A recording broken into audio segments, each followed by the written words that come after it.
गहरे नीले समुद्र की शांत गहराइयों में जहाँ मूंगे के जंगल झिलमिलाते थे और रंगीन मछलियाँ नाचती थी, वहाँ लीरा नाम की एक खूबसूरत जलपरी अपने 3 नन्हे बच्चों के साथ रहती थी। उसके बच्चे मोती, शंख और कोरल लीरा की आंखों का तारा थे।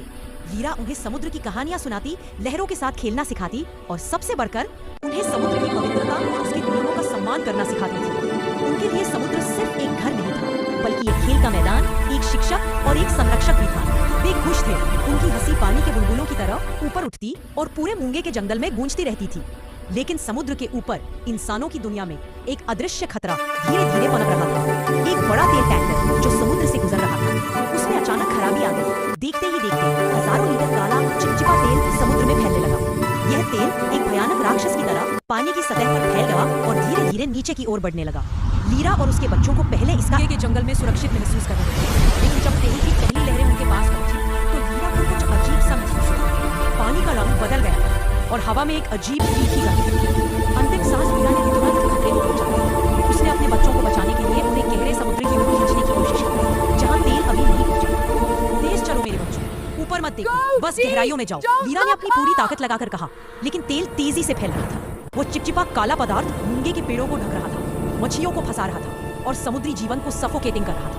मोती, शंख और कोरल, छोटे और मासूम, घबरा गए। उन्होंने अपनी माँ का हाथ पकड़ने की कोशिश की, लेकिन तेल की परत इतनी घनी हो गई थी कि वे देख भी नहीं पा रहे थे। एक एक करके तेल उनके छोटे फेफड़ों में घुसने लगा।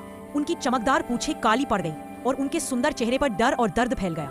लीरा ने अपने बच्चों को अपनी बाहों में लेने की कोशिश की। आगे क्या हुआ देखने के लिए चैनल को लाइक और सब्सक्राइब करें। लेकिन वे खुद भी तेल से गिर गई। उसकी आंखों से आंसू नहीं, बल्कि तेल के काले दाग बह रहे थे। वह अपने बच्चों को अपने हाथों से मरते हुए देख रही थी और कुछ नहीं कर पा रही। एक एक कर उसके बच्चों की छोटी छोटी जान निकल गई। उनकी आखिरी सांसें तेल की घनी परत में समा गईं।